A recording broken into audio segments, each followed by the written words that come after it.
cardio is a must. What can I say? I needed to come back. Gotta keep it real. That night was exactly what I needed. A chance to forget all my troubles and everything that was beginning to cause me headaches and physical ailments. The mind is an interesting thing in itself. At times, it can help heal your spirit and body from various ailments, or at least make them less troublesome. But it can also promote those same ailments if the individual doesn't have the right mindset in place. That certainly was a great night. That's the funny thing about emotions. At one point, they can work to our benefit, while at others, they can bring us down completely if we don't keep them in check. I had learned to manage my emotions with time, trying to avoid ever falling into a fit that would only serve to ruin my own day, while everyone else continued enjoying theirs. Thus, you can imagine how the whole idea of being watched closely had begun taking a toll on my health. I began imagining all sorts of things. Things that involve people watching me through their phones, iPads, laptops, desktops, and TVs as I slept, walked around the house, and went about my everyday routines. Things that are normally a mystery to everyone, except someone you have been living with for some time, especially someone with whom you have decided to drop all appearances and simply be yourself. That's when you begin to notice how similar you are to another individual, but also learn intimately what kind of person they are and why you should care about them in the first place. Such things are normally kept private for a reason. They aren't meant to be divulged to the public. Respect matters. Don't know what I'm in the mood for. When we show people who we truly are, they might either be shocked and driven away or drawn closer, especially when they discover just how similar they are to us. There was something deeply disturbing about people knowing what you ate, how you had been sleeping, how often you went to the bathroom, what time you showered, how many times you showered during the day, and how you normally carried out your daily routine. And then there was intimacy. Imagine other people knowing exactly how often you enjoyed it and when. That was where I had to draw the line. I needed to find a way to make sure I wasn't simply imagining things. I decided to go online and look around for something that could help me determine whether there were any hidden cameras in my home. At the very least, I wanted something that could pinpoint their location or give me a good idea where they might be. Another brand new day. I began searching online for anything that could guide me in the right direction. Recently, I had heard about rentals and even hotel rooms being rigged with hidden devices, forcing ordinary people to inspect their accommodations to make sure no one was secretly recording their private moments. An unsolicited recording of someone's intimacy wasn't merely intrusive, it was a complete invasion of privacy. It began innocently though. I simply typed the phrase, "finding hidden cameras," into the search bar, and a plethora of websites appeared, along with AI recommendations, summaries, and videos showing both how to detect hidden cameras and which devices could be used to locate them. The more I looked into the subject, the more lost I became. Another opportunity to make something great happen. A lot of the devices appeared extremely similar. The main differences seemed to be their overall design, price, additional features, accuracy, and detection range. I found myself thinking, all I need is something that will accurately and reliably tell me where the hidden cameras are, if any are actually there, or at least point me in the right direction. I continued browsing different websites for a few hours. I thought this was going to be much simpler. Search online, find what I need, put an end to my doubts, but that wasn't how it worked. Instead, I found myself trying to determine which device could be accurate enough, affordable enough, and reliable enough to actually locate hidden cameras. Then I started wondering whether all these additional features were even worth the extra money. I pictured myself standing in my house thinking, what the fuck? Is that actually something? Or is that just the button on the stuffed animal reflecting light back at me? This view makes it all worth it. Eventually, I decided to guide myself by the number and quality of reviews left by the people who had either purchased the devices and kept them, or tried them and eventually returned them.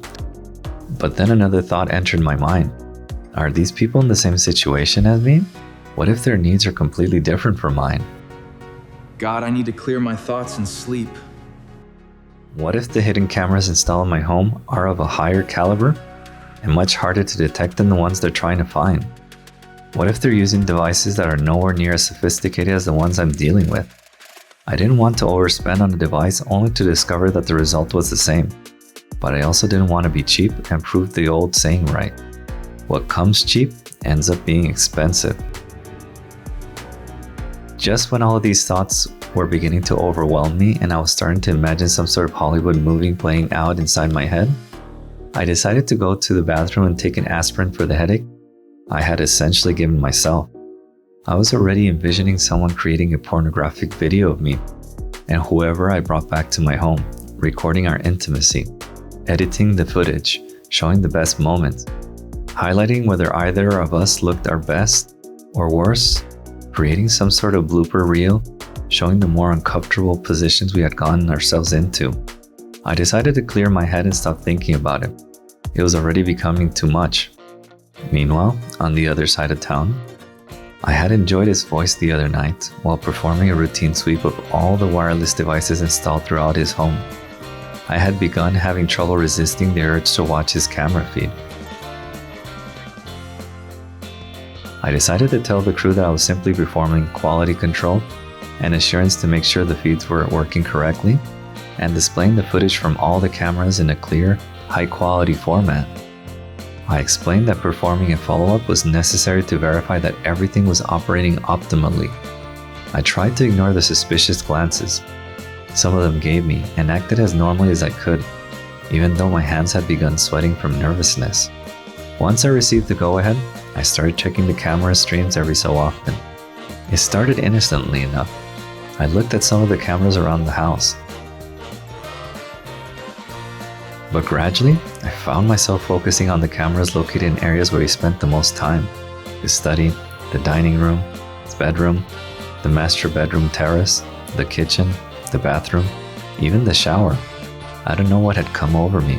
I had never seen someone who seemed so similar to me in so many aspects of life. And I started learning things from him.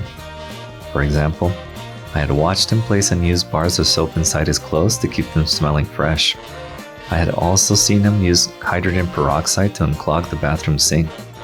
I had seen all sorts of hacks online before, but seeing someone actually put them into practice and watching them work was different. I tried not to make it obvious that something inside me was growing with time. I began picturing myself with him, having some alone time with him, of course at my place where there were no cameras.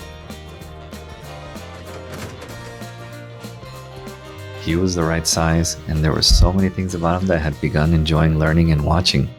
The different products he used to wash his hair, the soap he used every day, the body wash he normally used. With time, I began noticing what actually worked for him and what didn't. It was strange.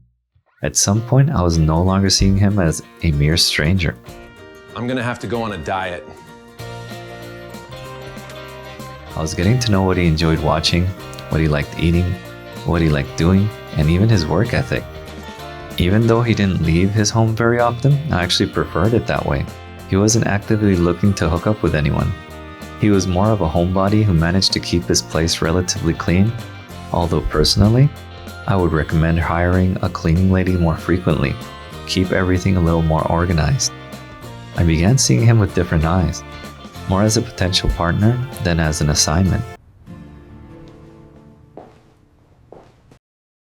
Even when I saw him reach for a bottle of aspirin or display stronger emotions, I was initially caught off guard, but eventually, I began anticipating what he was going to do. I started expecting it. That was when I realized I was completely sold on this person. I guess we share the same view.